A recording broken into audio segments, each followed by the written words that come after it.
Hi, I'm John from Race Spec Sur-ron.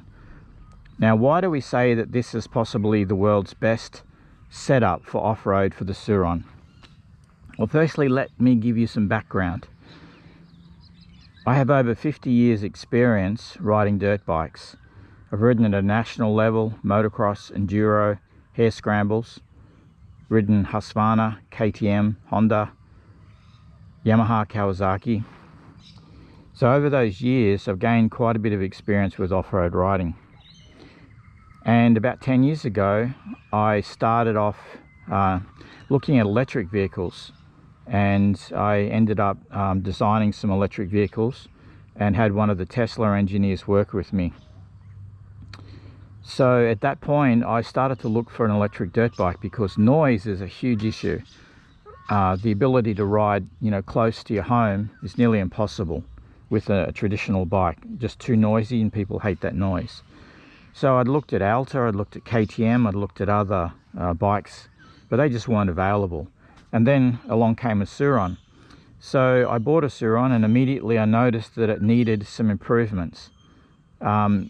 It's a bike that has capability, but is severely restricted because it's more or less been designed from a mountain bike perspective more so than a motorbike. It's a hybrid in between. But what I've decided to do is to push it towards a motorbike, to make it as competitive as a motorbike as possible. And that's really my goal, is to look for ways to improve this bike so that you can hold your head up high and ride with any mainstream dirt bike, and they'll be going, wow, that thing is capable. Well, I think I might get one. Perfect training bike. In fact, they're a perfect bike for most things, especially in the extreme or hard off-road situations. They're light, they're nimble, they're quiet, and that really, I think, is a game changer. So let me talk about this bike and why we think the setup is good. Let's start at the top. Now, firstly, the stock bars are way too low, and it feels as though you're going to go over the bars as soon as you start riding, and it puts a lot of pressure on your back. So a simple fix is a riser. Now, why do we use these risers, not the riser bars? Well, firstly, the riser bars are really difficult to put on. You've got to take everything off. They're too wide. You have to cut them down. So there's no real point in doing that when you can replace it with this particular riser. We have two types, and essentially it moves it further forward than a riser bar and higher again. So 90 mils plus the rise in your bar, 110 mil plus the rise in your bar. This opens up the bike. It allows you to move around more, and by keeping the bars narrow, it's far easier to maneuver. It's not a heavy bike. You don't need the extra leverage. Tighter bars are very good in really tight situations, the narrower bars. Perfect solution. The seat is horrible. Now, before you start rushing me and saying, can I get a seat, can I get a seat?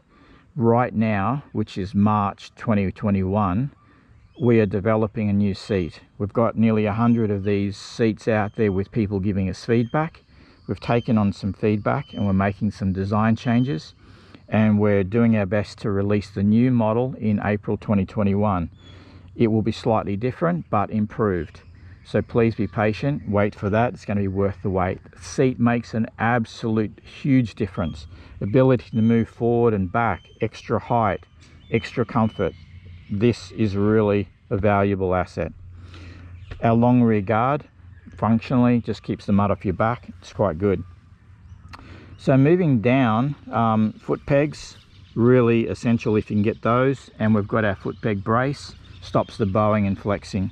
So the extra grip, extra safety is worth a little bit of cost. Now here's where it gets interesting. The rear wheel. Now we've tried many tire and wheel options, and would like to explain why we think this is the best. Let's start at the front. So this is your 19-inch, which would fit onto your standard rim. This is a Shinko 3.5 19, and barely fits into the in between the swing arm.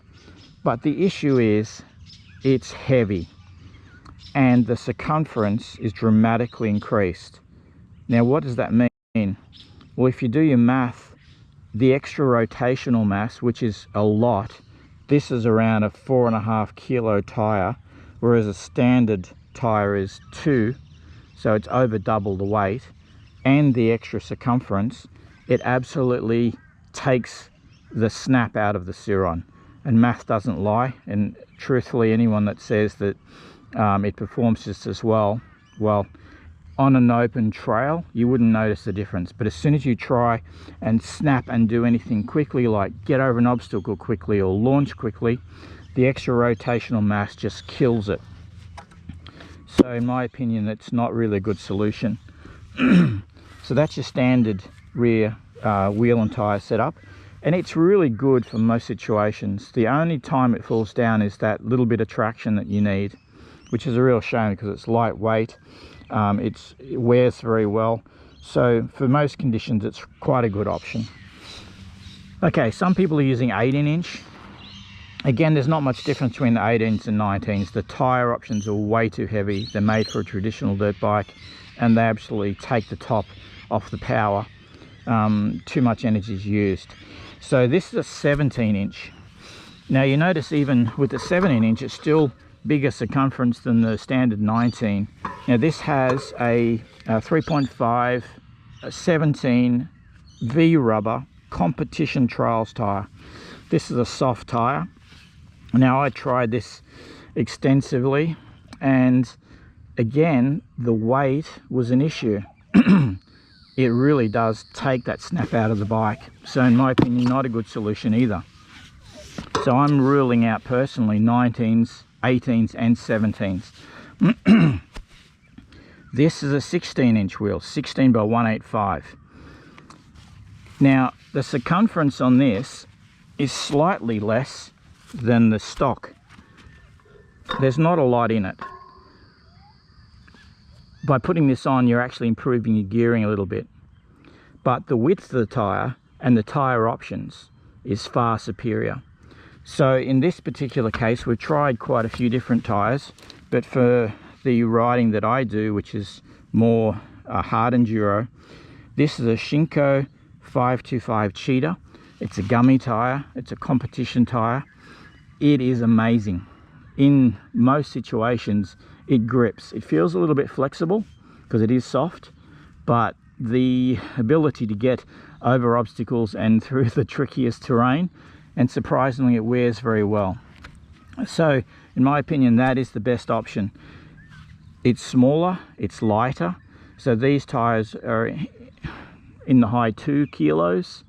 You can get options around 2.5 kilos, and you can go up to about 3.5 kilos, but there are a wide range of 90 by 100 16-inch tires available, and it fits perfectly. We custom designed the rims using standard hubs. It fits perfectly in the swing arm, the best you could get. So that's a big improvement. For the battery, now normally we run a bypass 60 volt, but for additional range we're using a 72 volt 42 ampere hour with Samsung Q cells. It's proving to be very good. Adds a little additional weight, but with that setup we're able to tune it with either the ASI BAC 4000 or the Nuclear 24F to around 10 kilowatt maximum output, which is sufficient for 99% of off-road riding. If you want to go street dragging, okay, you can get more, but for off-road that's a really good combination. 10 kilowatt power matched with this gearing is fantastic. So on the front, now this is a little piece of magic. This hub motor gives us about 2 kilowatt extra power, but it's the regen capability that's really impressive. So most of your braking is done through the front, and that's really lost energy. So what we're doing is at all times this front drive is able to regen brake at any speed. So it's constantly putting energy back into this external battery, and this external battery is a 5 ampere hour 60 volt setup.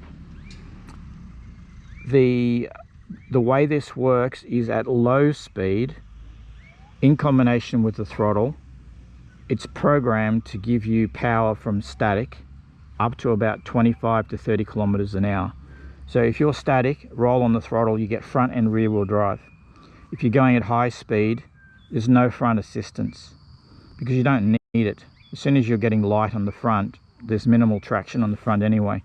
It's in situations where you're stuck, where you're trying to get over obstacles, where you're trying to labor up a steep hill, or that initial takeoff, that the front wheel drive is beneficial.